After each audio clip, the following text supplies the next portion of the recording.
Right sir. ఇప్పుడు మొన్న market పడిపోయినప్పుడు మీకు ఫోన్ చేసినప్పుడు అన్నారు, "సార్ బ్లడ్ బాత్ నడుస్తోంది ఇక్కడ" అని. ఓకే.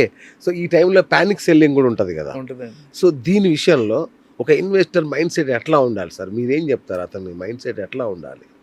అంటే ఇక్కడ 2 అండి. మార్కెట్ పడుతున్నప్పుడు 2 కామ్‌గా ఫోన్ చూడకపోవటం ఒకటి. అచ్చా! సైలెంట్‌గా. ఉత్తమమైన మార్గం. 2 మనం కింద కొనడానికి రెడీగా ఉన్నామా? రైట్? మనం పడుతున్నప్పుడు మనం are we ready to buy? ఎందుకంటే మనం చూస్తేనండి ఇప్పుడు మనం అన్ని ఫండ్స్ కూడా ఫండ్ హౌసెస్ క్యాష్‌లో కూర్చున్నారండి. అందరూ కూడా 20%, 30% క్యాష్‌లో ఉన్నారు. అంటే ఏంటి? దాని మీనింగ్ ఏంటండి? పడితే కొందామనే కదా! అవును. అంతేగా.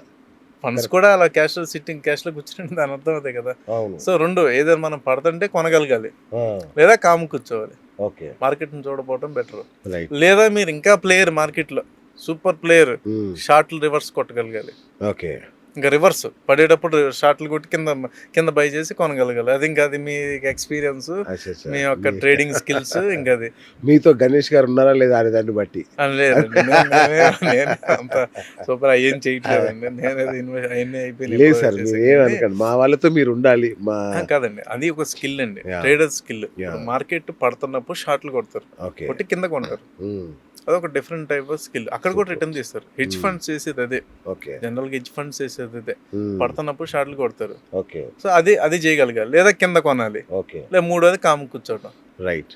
సార్ మీకు వేణుస్వామి లాంటి ఒక రోల్ ఇస్తున్నా ఇప్పుడు నేను. హ్మ్. అంటే రాబోయే 5 ఏళ్లలో ఏ సెక్టార్ ఎక్కువగా వెల్త్ క్రియేట్ చేయబోతుంది?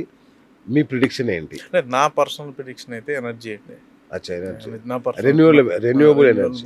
అదే ఎనర్జీ రిలేటెడ్ ఎనర్జీ ఏదైతే రిలేటెడ్ ఉన్నాయో ఏదన్నా. ఇది నా పర్సనల్ అభిప్రాయం అండి. ఓకే. సో మీరు నేనైతే సార్ మీ పర్సనల్‌ది ఓకే. మీ ప్రొఫెషనల్ కూడా చెప్పండి సార్. అట్లా అట్లా కాదు కదా. ఆ! దానికంటే మీ అంటే ఇక్కడ పర్సనల్ ఒపీనియన్‌కే మేము ఎక్కువ గౌరవిస్తాం నేను. విషయాలు చూడాలి బిఎస్ గారు. సార్. మీరు 5 ఏళ్ళు అన్నారు కదా. ఆ! మార్కెట్‌ని ఎప్పుడు కూడా షార్ట్ టర్మ్ చూస్తాం మనం. అవును. రైట్? షార్ట్ టర్మ్‌లో వచ్చే అన్నీ కూడా మీకు 20-35% రిటర్న్ వస్తదండి. అవును. మల్టీ బ్యాగర్స్ ఎప్పుడైతే మీరు కావాలనుకుంటారో హ్మ్. That is a long term view. At least 5-7 years మీకు టైం వెయిట్ పడుతుంది. చేయాలి. అవును. రైట్? అవును. అలా మీరు ఉన్నప్పుడు సెక్టార్ ఏదైతే బాగుంటుందో 5-7 ఇయర్స్ ఇన్వెస్ట్ చేసుకుని కన్సిస్టెంట్‌గా దాన్ని మానిటర్ చేసుకోవాలండి. రైట్. సూపర్. అలా కాదు నాకు ఒక 1-3 ఇయర్స్ హారిజన్ అంటే అదర్ సెక్టర్స్ కూడా ఉన్నాయి. Not only energy sector. Correct. చాలా ప్లేయర్స్ ఉన్నది. ఇన్ఫ్రాస్ట్రక్చర్ ఉంది. అలాగే ఇంకా అదర్ ఏఐ రిలేటెడ్ ఉంటాయి. ఆపర్చునిటీస్ క్రియేట్ అవుతూనే ఉంటాయి కదా సార్. ఇప్పుడు న్యూక్లియర్ ఎనర్జీ కొత్త టాపిక్. అవును. న్యూక్లియర్ పవర్ కొత్త టాపిక్ ఇప్పుడు. అవును. ఎందుకో టాపిక్ అయింది. మనం న్యూక్లియర్ దానిలో ఇప్పుడు మనం తమిళనాడులో ఒక రీసెర్చ్ సెంటర్ ఉంది కదా. అవును. ఏంటి అసలు న్యూక్లియర్ మనం చూసినప్పుడు యురేనియం ఏదైతే ఉందో మనకి యురేనియం నుండి మనకి న్యూక్లియర్ పవర్ వస్తుంది. రైట్? అవును. కానీ మనకి యురేనియం షార్టేజ్ తక్కువ. యురేనియం సోర్సెస్ తక్కువ. అవును. మనకి థోరియం సోర్సెస్ ఎక్కువ. ఓకే.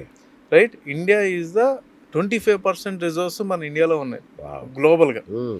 అక్కడ ఉన్నదేంటి దిస్ ప్రపోజల్ 1948లో ఎప్పుడైతే రీసెర్చ్ చేయాలని అనుకున్నారో ఆఫ్టర్ ఇండిపెండెన్స్ ఒక 3 స్టెప్స్ ప్రొసీజర్ ఇచ్చారు. Now we are in last సక్సెస్‌కి మనం దగ్గర ఉన్నాం అన్నమాట. ఓకే. అందులో ఏంటంటే ఏదైతే మన యురేనియం ఉందో యురేనియం 239 అనుకుంటండి. ఐ థింక్ 235, 239 ఏదైతే మనకి రియాక్టర్లో బొంబార్డ్ చేసినప్పుడు ప్లూటోనియం వస్తుంది. ఆ ప్లూటోనియంని తీసుకెళ్ళి ఈ థోరియంతో మనం బొంబార్డ్ చేసినప్పుడు యురేనియం 233 అనేది వస్తుంది. అది రీజనరేట్ అవుతుంటుంది సైకిల్. ఇది 3 స్టెప్ ప్రాసెస్ అనేది ఎప్పుడో వాళ్ళు రీసెర్చ్ స్టార్ట్ చేశారండి. ఈ రీసెర్చ్ చాలా కంట్రీస్ చేస్తున్నాయి. But we are in the close to success రీసెంట్గా. Kalpakkam I think. సో అది వచ్చింది అనుకోండి మన ఎవరి మీద ఎనర్జీ మీద డిపెండెన్సీ ఉండదు. మనకి యురేనియం లేకపోయినా కూడా థోరియం నుండి మళ్ళీ మనం న్యూట్రాన్ చేసి దాని నుండి మనం యురేనియం కింద కన్వర్ట్ చేసి అది సెల్ఫ్ జనరేట్ అయ్యేటట్టు మనం చేస్తామండి. అంటే ఇది ఒక కొత్త అంటే ఇన్నోవేషన్ వచ్చినప్పుడు ఇది ఈ థీమ్ ఇప్పుడే వస్తుందా?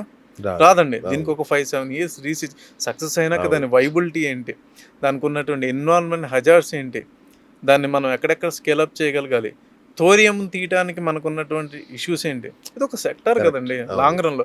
అలాంటి థీమ్స్ వచ్చినప్పుడు ఏంటంటే మనం లాంగ్ టైం వ్యూ చూడాలి. అది ఎప్పుడు ప్రోగ్రెస్ ఎలా ఉంది ఏంటని.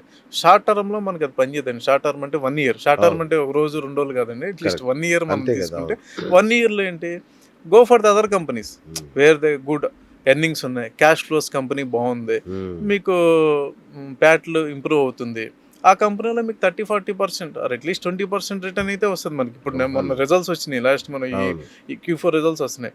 చాలా కంపెనీస్ 20% పెరుగుతున్నాయి కదండి. అవును. 20% సర్క్యూట్లు పడుతున్నాయి అంటే ఏంటి, దాని ఎర్నింగ్స్ బాగున్నాయి. ఆ ఎర్నింగ్స్ చూసుకోవాలి. మీరు లాంగ్ ప్లే చేయాలనుకున్నప్పుడు మాత్రమే మీరు సెక్టోరియల్ చూడాలి. కరెక్ట్. చాలా మంది ఏంటి సెక్టార్లోకి ఉంటారు. ఇప్పుడు పవర్ సెక్టర్ ఇప్పుడు వచ్చిందండి. మేము మార్కెట్లో ఉన్నప్పుడు 2008, 2009లోనే డిస్కషన్ నడిచేది పవర్ సెక్టర్ మీద. ఇది ఆఫ్టర్ 10 years మనకి పవర్ వస్తుందని. అప్పుడు పవర్ కంపెనీలు 5 ఏళ్ళు జీరో రిటర్న్, ఏం రిటర్న్ లేదు. అంతేగా.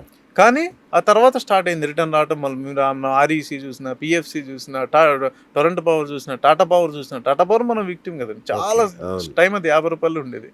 దాని తర్వాత ఎప్పుడైతే మీకు రియల్ టైం అది స్కేలప్ అవుతూ ఉందో, సో అంత టైం మీకు ఓపిక ఉంటేనే ఆ సెక్టార్ స్టాక్స్లోకి పెట్టాలండి. లేదంటే యూ హ్యావ్ అదర్స్. నిఫ్టీ 50 ఉన్నాయి. నిఫ్టీ 50లో కూడా బెస్ట్ పెర్ఫార్మర్స్ ఉన్నాయి. ఎర్నింగ్స్ పెరుగుతూనే ఉన్నాయి. క్వార్టర్ ఆన్ క్వార్టర్ ఎబిటా పెరిగే ఉన్నాయి. చూసుకోండి, అందులోకి వెళ్ళొచ్చు.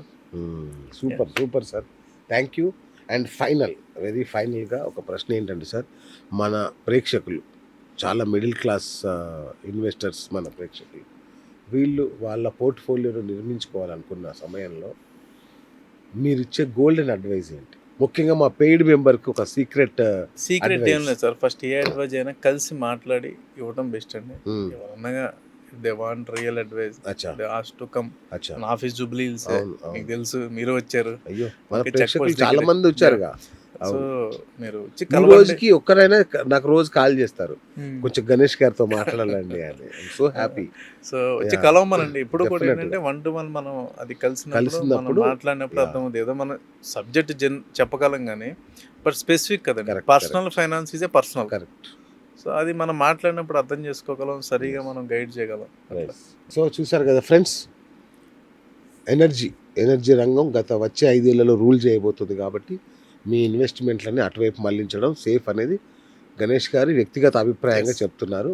సో ఇంకా మీకు డౌట్స్ ఉన్నాయి, ఇన్వెస్ట్మెంట్ చేయాలి, మీ పోర్ట్ఫోలియో అద్భుతంగా చేసుకోవాలి, మీ లక్ష్యాలు, అమ్మాయి పెళ్ళి, అబ్బాయి చదువు, ఏదో టార్గెట్ పెట్టుకొని చేస్తారు కదా, ఏదున్నా ఒక్కసారి గణేష్ గారిని కలవండి.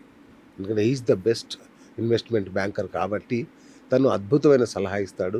మార్కెట్లో చాలామంది ఫ్రాడ్ సలహాలు ఇస్తుంటారు, మీకు అడ్డదారిలో ఇంత ఇస్తాను అంత ఇస్తాను అని. సో గణేష్ గారు మాత్రం ఎట్టి బెస్ట్లో అలాంటి ఫాల్స్ ప్రామిసెస్ చేయరు. జెన్యున్గా మీ డబ్బును సురక్షితంగా ఉండేలాగా ఎలా చేయాలో తను చెప్పినంత గొప్పగా మరెవరు చెప్పరని నా పర్సనల్ ఫీలింగ్. సో వెంటనే ఫోన్ చేయండి, గణేష్ గారితో మాట్లాడండి, మీ పోర్ట్ఫోలియోను అద్భుతంగా మార్చేసుకోండి, బిలియనీర్లు అవ్వండి గణేష్ గారి సహాయంతో. ముందు డబ్బు పోగొట్టుకోకూడదండి, రావడం తర్వాత కానీ ముందు క్యాపిటల్ ప్రిజర్వ్ చేసుకోవాలి, తర్వాత కన్సిస్టెంట్ గా గ్రో అవ్వాలి. ఈ రెండు మనం క్యాపిటల్ ప్రొటెక్షన్, కన్సిస్టెంట్ తర్వాత ఇంకా మీరు చెప్పినవన్నీ. Right sir, thank you sir, thank you so much. ఇది ఇవాళ బిఎస్ టాక్ షో. నేను మీ బిఎస్ సైనింగ్ ఆఫ్.